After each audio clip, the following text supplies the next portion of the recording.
Olá, turma! A aula de hoje vai ser um pouquinho diferente.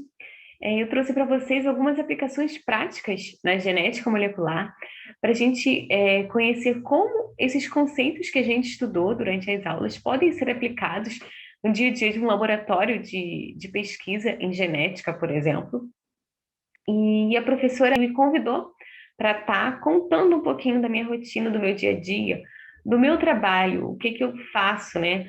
Já que eu trabalho especificamente com as técnicas de genética molecular. Eu trabalho com extração, eu trabalho com PCR, né?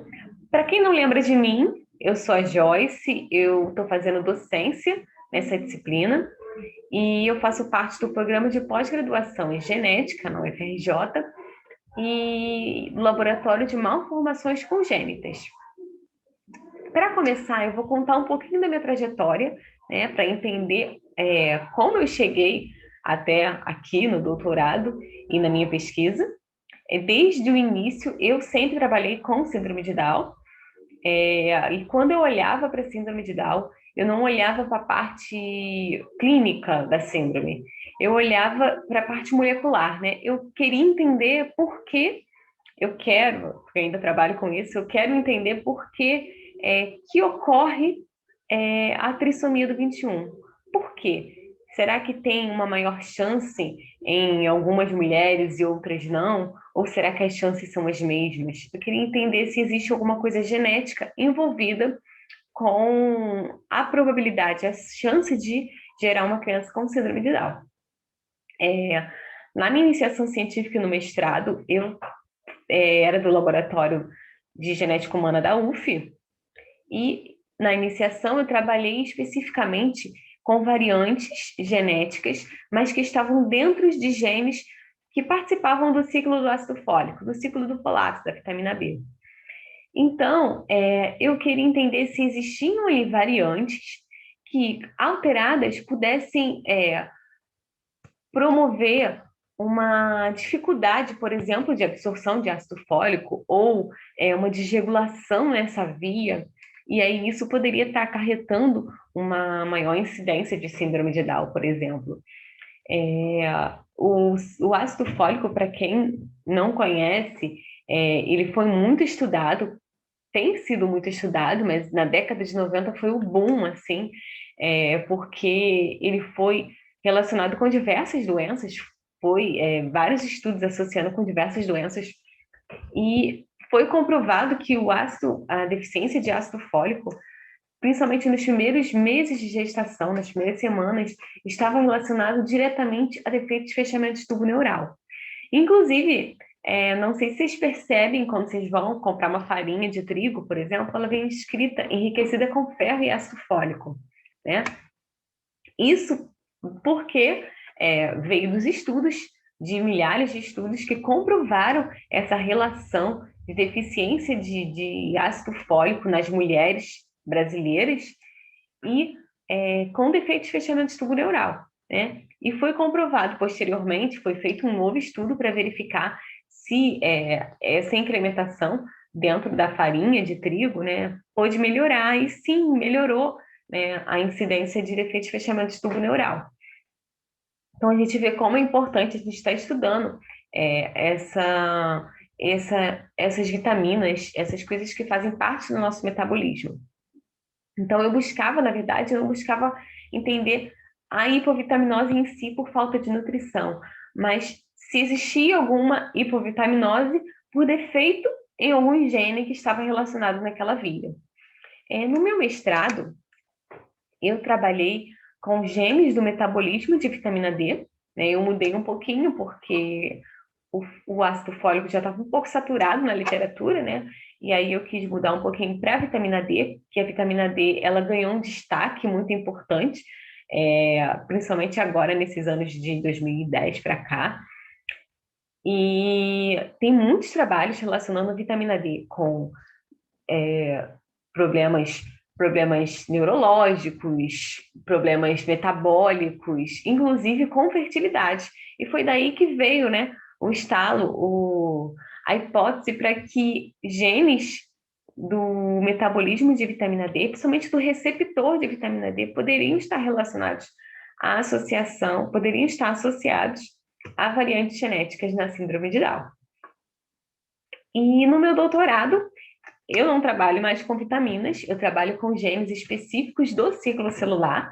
O ciclo celular, vocês conheceram um pouquinho deles quando vocês estudaram mitose e meiose, né? Uma parte dele, do ciclo celular. Eu estudo genes específicos da meiose que estão envolvidos com recombinação, genes que estão envolvidos na separação, metáfase e anáfase, né? Que estão envolvidos nesse controle. Então, eles são essenciais para que a célula se divida corretamente. E a gente sabe, né, a gente estudou aí nas aulas anteriores, que se a célula não se divide corretamente, ela pode acarretar em gametas anormais. E aí pode acarretar em trissomias, que é a síndrome de Down. Aqui tem um cariótipo, né, da síndrome de Down. Só para relembrar, a síndrome de Down é uma aneuploidia, ou seja, é uma alteração cromossômica numérica, né? Mas que ocorrem apenas, não ocorrem no conjunto completo, apenas em tipo dos cromossomos. Então, no cromossomo 21 existe uma trissomia, né? Existem 3 cromossomos 21 ao invés de 2. É uma aneuploidia. A presença desse cromossomo a mais tem sido relacionada com diversos aspectos fenotípicos no indivíduo, muito conhecidos, como, por exemplo, os olhos amendoados, né?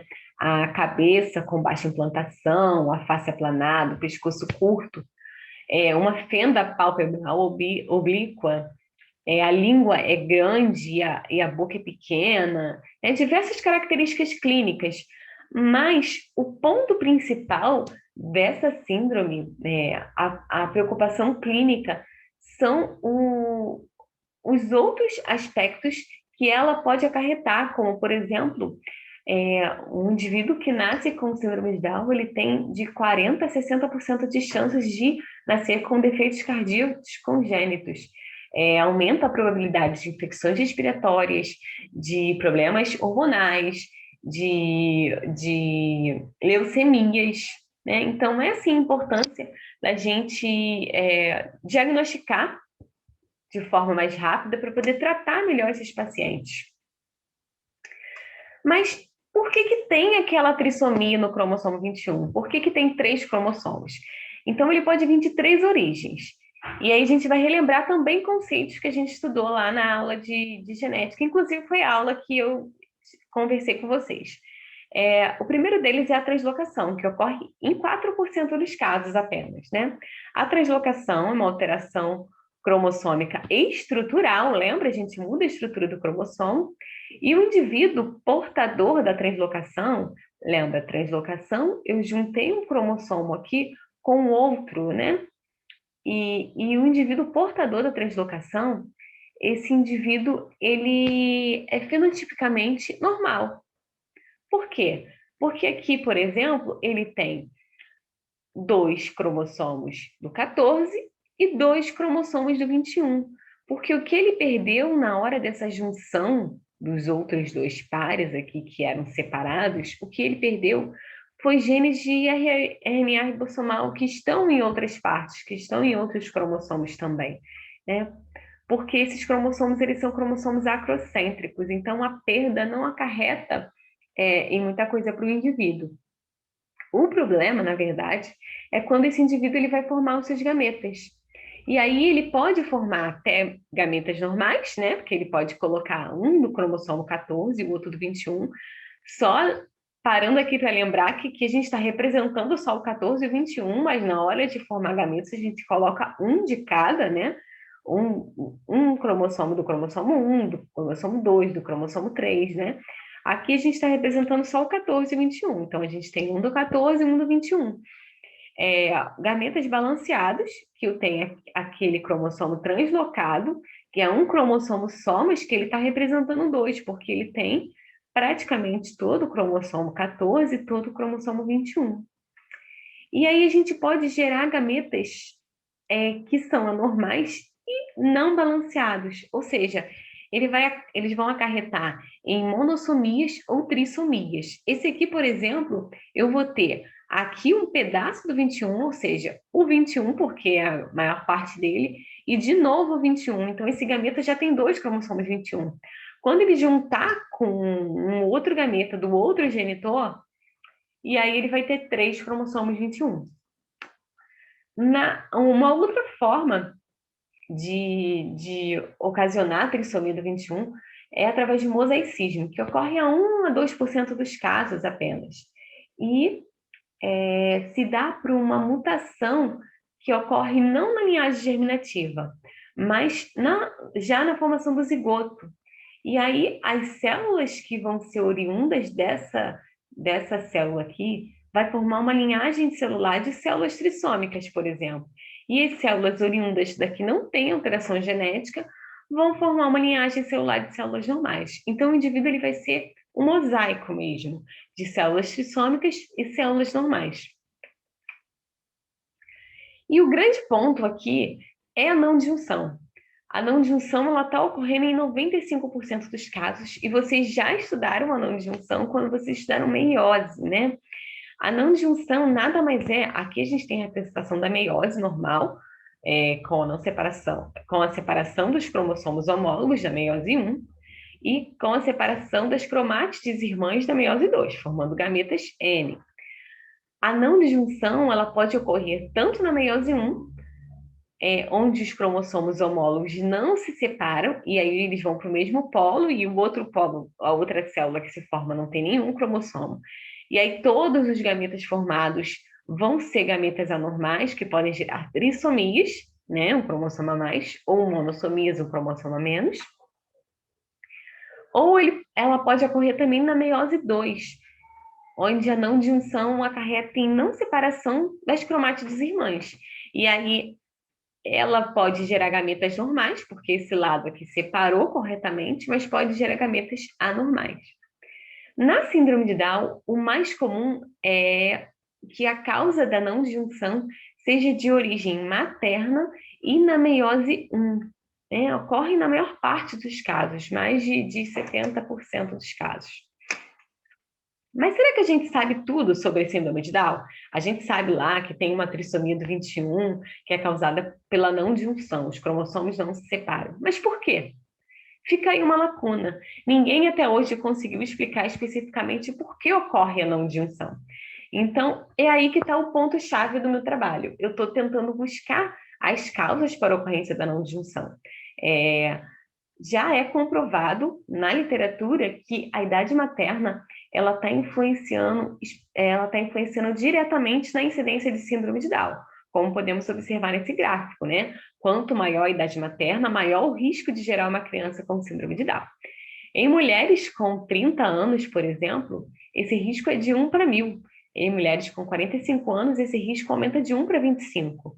Então, a idade materna está relacionada à ocorrência da não disjunção. Só que não só a idade materna tem sido estudada. Existem diversos fatores que podem estar relacionados, que vêm sendo estudados, como, por exemplo, os hábitos maternos durante a gestação, fumo, álcool, deficiência de vitaminas, uso de contraceptivos orais, exposição a agentes tóxicos e fatores genéticos. Um ponto muito importante que tem despertado aí a grande curiosidade é que foi observado em alguns estudos, como nesse de 2004, que o risco de recorrência de síndrome de Down em mulheres menores que 30 anos era até 8 vezes maior. Então, as mulheres mais jovens, elas tinham uma maior chance de gerar um filho 2 vezes, 2 filhos com síndrome de Down, consecutivos, né? Recorrência. E isso, então, mostrava que existia aí, não poderia ser só a idade materna ou um fator ambiental, poderia existir também aí um fator genético, né? E aí a gente começou a bater nessa lacuna. Que fatores genéticos que poderiam estar influenciando a ocorrência da não disjunção? Até porque, se fosse só a idade materna e a história lá do envelhecimento do ovócito né, da mulher, porque fica lá durante vários anos esperando para amadurecer. Se fosse só essa história, não existiam mulheres jovens que têm filhos com síndrome de Down, inclusive que têm recorrência em síndrome de Down, né? Existe um fator genético também envolvido. E aí, o que eu preciso para pesquisar? Para fazer uma pesquisa em síndrome de Down, eu preciso de mães de criança com síndrome de Down. Por que não as crianças com síndrome de Down? Porque eu vou estudar a não disjunção, né? E a não disjunção, ela ocorre lá na fase da meiose. E como ela ocorre mais comumente na meiose materna, eu vou usar mães de crianças com síndrome de Down no meu estudo. E para todo estudo eu preciso também de um controle, né? Aí eu vou coletar dessas mães uma amostra molecular. E não só a amostra molecular, eu preciso também de dados clínicos epidemiológicos, porque eu preciso conhecer também os fatores ambientais que estariam envolvidos, já que eles podem ser um viés da minha pesquisa. Uma vez que a gente viu que a síndrome de Down, ela tem sido estudada em diversos fatores e ainda não foi comprovado que eles estão influenciando, mas existem diversos estudos sobre isso. Então, eu chego no ponto de desenhar o meu estudo, né? Primeiro, eu tenho que escolher a parte do DNA que eu vou estudar, e aí a gente já falou lá no início que no minha iniciação eu escolhi genes do ciclo do ácido fólico, no mestrado genes da vitamina D, né? E assim por diante. Aí a gente tem que escolher que parte do DNA a gente vai estudar, porque a gente não vai estudar o DNA inteiro, ele é muito grande, tem muita informação, a gente precisa focar num ponto para poder tentar entender. E aí a gente vai coletar esse material biológico, essas células, para poder delas extrair o DNA. Eu vou falar um pouquinho mais como ocorre esse processo de coleta e extração nos próximos slides para vocês. E aí, a partir do momento que eu tenho esse DNA, eu vou amplificar essa região, ou seja, eu vou fazer bilhões de cópias disso para eu conseguir estudar aquilo ali, conseguir enxergar aquilo ali, né, olhar para os resultados. E aí, assim, eu vou fazer as análises dos resultados, fazendo testes, etc. Então, vamos ao processo de coleta. O processo de coleta, ele começa primeiro definindo o meu grupo de estudo. Como eu já falei, mães que geram crianças com síndrome de Down, eu posso chamar, por exemplo, aqui de mães caso, para a gente ficar mais dinâmico aqui a nossa aula. E mães controle. As minhas mães controle podem ter filhos com síndrome de Down? Não, né? Porque senão elas não seriam controle. Então eu tenho que ter aí alguns fatores para incluir essas mães no estudo. Elas não podem, por exemplo, ter filhos com outras síndromes genéticas. Nem síndrome de Down, nem outra síndrome, porque, na verdade, as outras síndromes genéticas também poderiam estar ali sendo ocasionadas por não disjunção, por exemplo, outras trissomias ou aneuploidias. Essas mães, elas precisam assinar um termo de consentimento livre e esclarecido, e essa pesquisa precisa ser aprovada pelo Comitê de Ética. Eu não posso coletar a amostra biológica de seres humanos sem ter passado pelo Comitê de Ética em pesquisa. E aí, o que eu escolhi no meu trabalho? Eu escolhi coletar células da mucosa oral. Por quê? Sangue, coletar células do sangue para coletar DNA seria, assim, maravilhoso, porque a gente teria muito DNA e tal, um DNA mais limpo, mas seria muito invasivo. No meu caso, eu trabalho com pesquisa, né? E convencer essas mães a doarem material genético é um pouco complicado. Então, a saliva é uma grande alternativa, né? A gente coleta células da mucosa oral, por exemplo, fazendo um bochecho com essas mães de uma solução de soro fisiológico, a gente consegue 5 ml de saliva e já é suficiente para fazer diversos trabalhos em cima daquilo, né? E eu tenho amostras desde a época da minha iniciação científica, e eu ainda estou trabalhando com as mesmas amostras. É claro que eu coletei mais para aumentar a minha amostra, o meu estudo, mas eu tenho amostras bem antigas, né? E elas estão lá ainda tem bastante material, porque a gente usa muito pouquinho. Vocês vão ver, a gente usa bem pouquinho mesmo na hora de fazer o PCR. E aí a gente tem essas células da mucosa oral, mas a gente precisa tirar o DNA de dentro delas, né? Porque a gente quer só o DNA, a gente não quer mais nada que está na célula. Então a gente vai fazer a extração desse DNA. Existem diversos tipos de extração aí, se vocês forem pegar para estudar, se interessarem pelo assunto. Tem já extrações automatizadas, né? E tem extração através de kits, mas como eu ainda não tenho uma verba muito boa, né? Aqui a gente não tem tanta verba para pesquisa, e então eu faço extração manual mesmo. É uma extração um pouquinho mais demorada, ela leva uns 2 dias.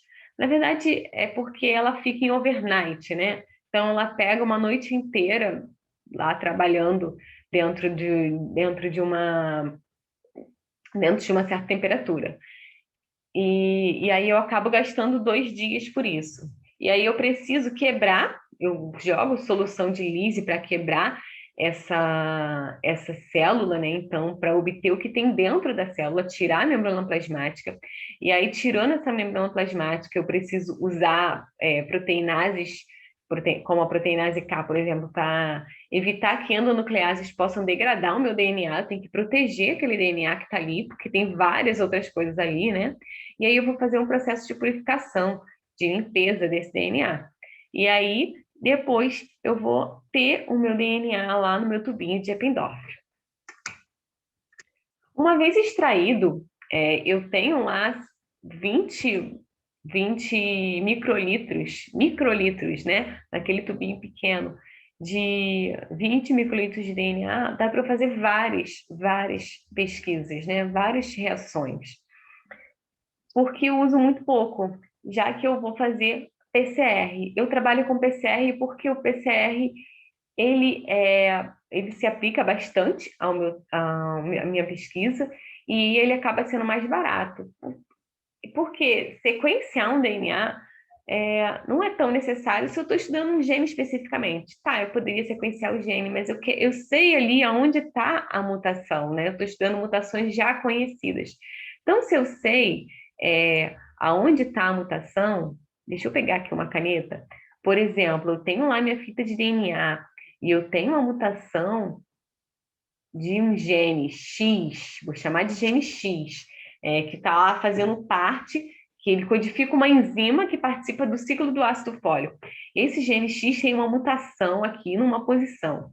E eu conheço essa mutação, eu vou colocar primers, né? Lá no meu DNA eu vou colocar primers para reconhecer essa região e a minha DNA polimerase, que no caso, como eu estou fazendo isso em laboratório, a gente usa a TAC polimerase, que ela é muito resistente à temperatura, e a gente vai trabalhar com temperatura no PCR.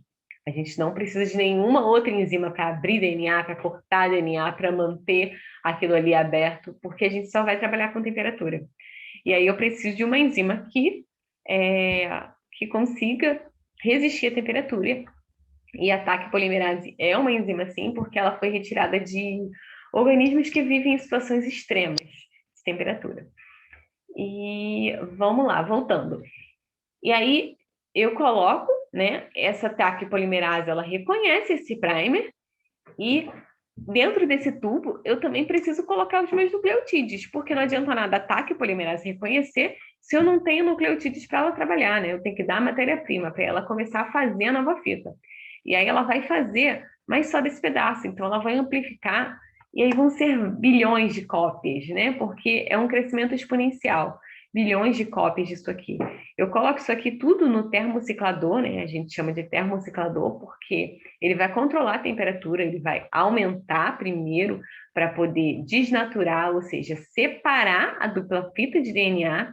Uma vez separada, agora sim eu posso ligar os meus primers, né? Que eu coloco aqui um na fita 5 linha, 3 linha, outro na fita 3 linha, 5 linha. E depois eu vou colocar na parte de extensão, que é onde trabalha melhor a minha TAC polimerase, que é lá nos 72 graus Celsius, né? E aí ela vai conseguir trabalhar e vai conseguir fazer a extensão da fita. E vai formar 2 fitas novas, né? Que são essas 2 vermelhas. E aí esse processo acaba sendo exponencial, né? Porque aqui eu já tenho para formar mais duas, e aqui nessa daqui mais duas. Então, a cada vez que eu vou fazer um novo ciclo, eu vou formando mais. E isso acontece bem rápido, questão de menos de 2 horas. Eu já tenho bilhões de cópias da minha região. E aí eu consigo, sim, analisar meus resultados, né? E a gente vai ver que no PCR convencional, estou falando aqui de PCR convencional, para eu analisar os meus resultados, eu preciso correr um gel, né? Eu preciso enxergar, tirar uma foto daquilo. E aí eu faço isso por meio de um gel de agarose. Eu vou explicar isso mais à frente. Mas antes, deixa eu falar um pouquinho também de uma outra técnica de PCR que a gente chama de PCR em tempo real. O PCR em tempo real é um pouco mais de novo, né, do que o PCR convencional. Ele é mais específico e mais sensível também. É muito utilizado, eu amo o PCR em tempo real, eu uso ele hoje no meu trabalho, eu não uso mais o convencional, porque ele trabalha através de fluorescência, né? A gente coloca, ele acontece do mesmo jeito que o PCR convencional. Extensão, eu tenho lá os primers, né? Isso tudo está dentro do mix que eu coloco, mas eu tenho aqui uma sonda de DNA. Essa sonda, ela vai ligar especificamente a região que tem lá a mutação, que eu quero, né? A região que eu quero. Só que eu tenho dois tipos de sonda diferentes. A região, por exemplo, eu tenho uma mutação com A e eu tenho uma outra sonda que vai se ligar a uma mutação com T, que vai liberar outro tipo de fluorescência. Essa sonda ela tem uma molécula fluorescente numa ponta e uma molécula bloqueadora dessa fluorescência na outra ponta. Por quê? Quando eu coloco, essa fluorescência não está sendo emitida. Ela vai se ligar e na hora que a fita estiver estendendo, né? Quando essa DNA polimerase estiver trabalhando, a TAC polimerase estiver trabalhando, na hora que ela conseguir colocar o nucleotídeo certo aqui, vai acabar quebrando a ligação dessa molécula aqui e vai separar. Isso vai acarretar numa liberação de fluorescência, né? E aí eu posso liberar a fluorescência de um tipo ou a fluorescência de outro tipo, dependendo do nucleotídeo que tem ali. E aí eu consigo genotipar. Veja bem, aqui eu estou falando de uma técnica de genotipagem, né? Eu consigo saber qual é o genótipo daquele indivíduo. Lembra lá que a gente conhecia que era a azão, azinho, aqui a gente está falando, por exemplo, eu tenho uma mutação de uma timina para uma citosina. Então, eu consigo saber quem tem a timina e quem tem a citosina, só olhando para esse PCR, né? Existem técnicas de PCR em tempo real utilizadas, por exemplo, para quantificar, né? Para saber quanto de DNA eu tenho naquela amostra. O PCR em tempo real também é utilizado para fazer teste de diagnóstico. O Covid aí saiu muito na mídia, que foi feito através de PCR em tempo real. É uma técnica que vocês conhecem, é isso aí, trabalha com fluorescência, é igualzinho, só que ali eu não estou genotipando, né? Eu estou vendo se existe ali DNA do vírus naquela amostra. E aí, tendo os meus resultados, aí sim eu posso fazer as minhas análises estatísticas, né? Eu posso testar as minhas hipóteses. Se eu acho que as mães com síndrome, que têm filhos com síndrome de Down, que são as minhas mães de caso, elas têm mais da mutação X do que as mães controle. Será que isso é diferente? Eu encontrei 50 mães do grupo caso que tem a mutação X e apenas 20 mães do grupo controle que tem essa mutação. Será que isso é diferente estatisticamente? Eu não posso só chegar e falar, tem mais. Não, eu tenho que fazer testes para provar que isso realmente é diferente, de acordo com o meu tamanho da amostra, né? Se a amostra representa uma população, enfim, são os testes de bioestatística aí, que vocês vão ver durante o curso. Não de genética, acho que vocês têm aula de bioestatística também. E aí eu trouxe para vocês também alguns dos meus resultados, para finalizar aqui, para não ficar muito extenso. Esse foi um polimorfismo que eu fiz durante a minha iniciação científica, que foi o polimorfismo no gene MTHFR. Esse gene codifica uma enzima que faz parte do ciclo do ácido fólico, uma enzima muito importante. E na posição 677 desse gene, existia uma troca de uma base C para uma base T, né? De uma citosina para uma timina. Então, algumas pessoas ela tem timina no lugar de citosina.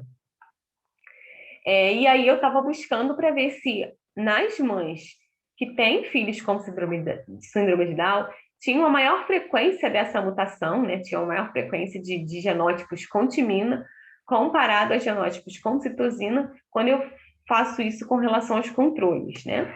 E aí aqui, lembra, eu fiz o PCR, eu amplifiquei minha amostra, eu tive ali uma quantidade muito grande de DNA só daquela parte ali.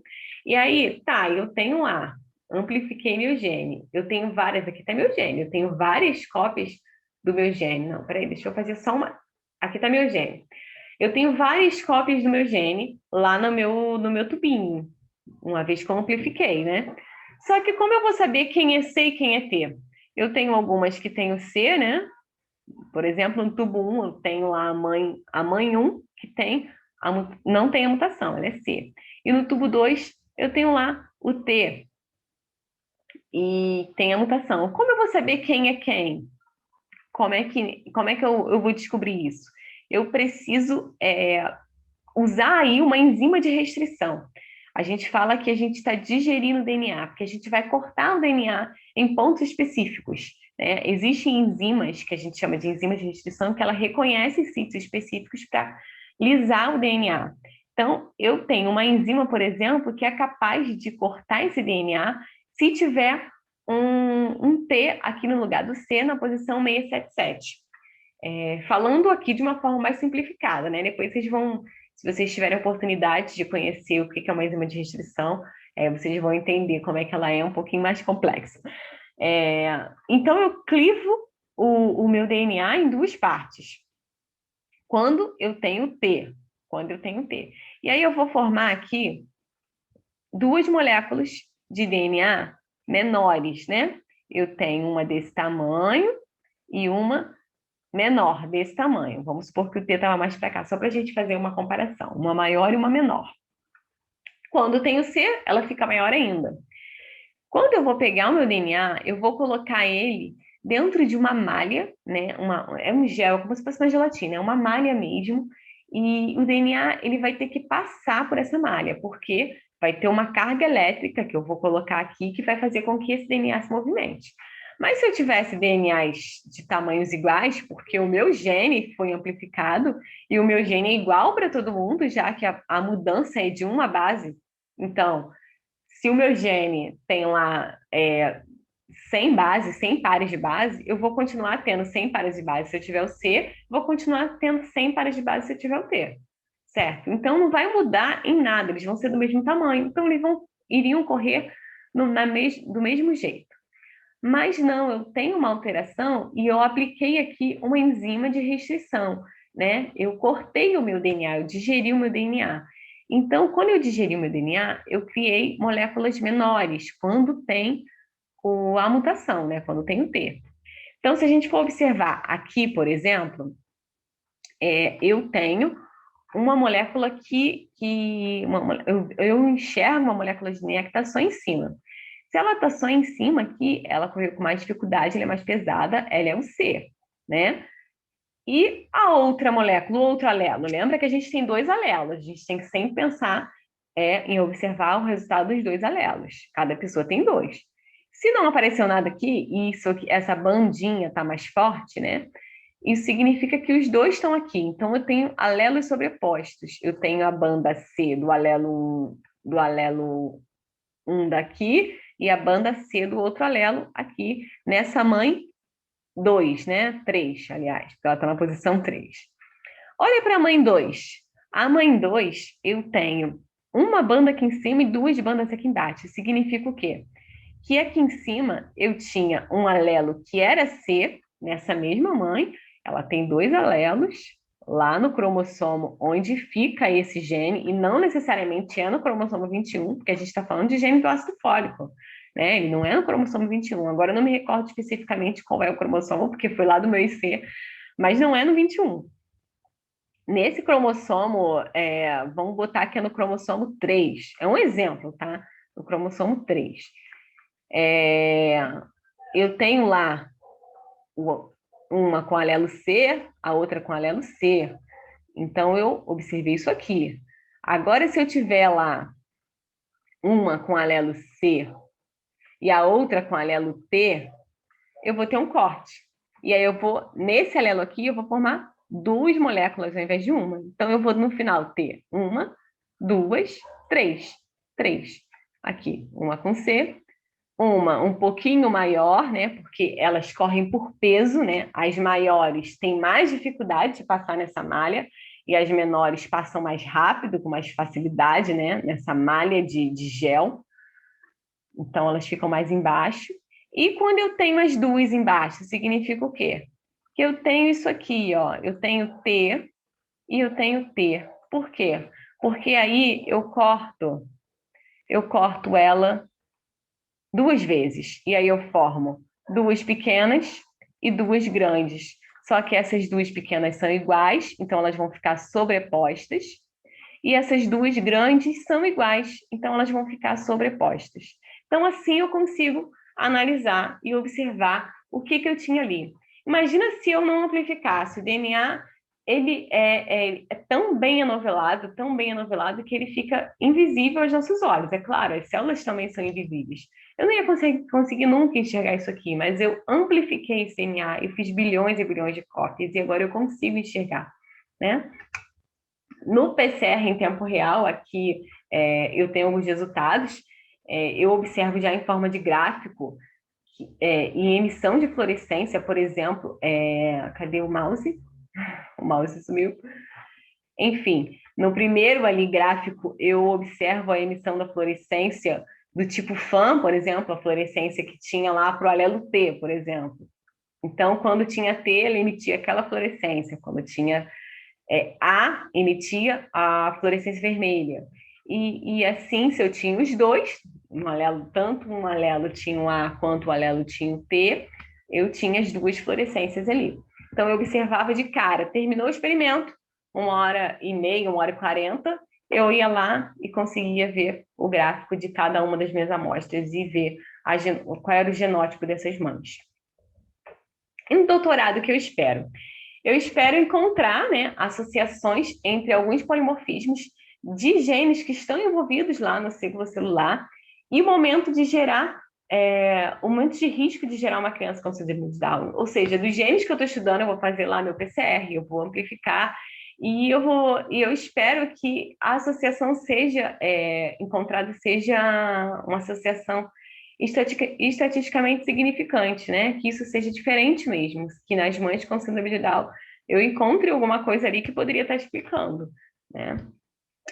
E aqui eu trouxe um pouquinho do meu laboratório para vocês, o laboratório de malformações congênitas da UFRJ. Aqui o mouse voltou. Aqui eu tenho, deixa eu só mostrar para vocês, a minha orientadora, que é a professora Ieda Maria Orioli, né? Ela coordena um laboratório de malformações congênitas. Esse laboratório faz parte da rede ECLANC, que é o estudo molecular de malformações congênitas da América Latina, e que também inclui o Moleclank, né, que a gente coleta, a gente consegue receber algumas amostras de hospitais, né, de recém-nascidos que têm defeitos congênitos. E tem diversos estudos. Eu trabalho com síndrome de Down, mas tem gente lá que trabalha com holoprosencefalia, com microcefalia, com fendas orais, né? E aí cada um tem um método de pesquisa, usa métodos da biologia molecular diferentes, né? Não só o PCR. Tem gente lá que faz exoma, tem gente que faz sequenciamento, né? Tem gente que busca variantes raras, tem gente que busca variantes comuns que poderiam estar relacionadas. Tem gente que pesquisa relações com ancestralidade, né? Então, tem diversas linhas de pesquisa diferentes. E é isso que eu faço no meu dia a dia. Espero que vocês tenham gostado um pouquinho e isso tenha ajudado vocês a entenderem um pouquinho das aulas que vocês tiveram por aí. Tchau, gente!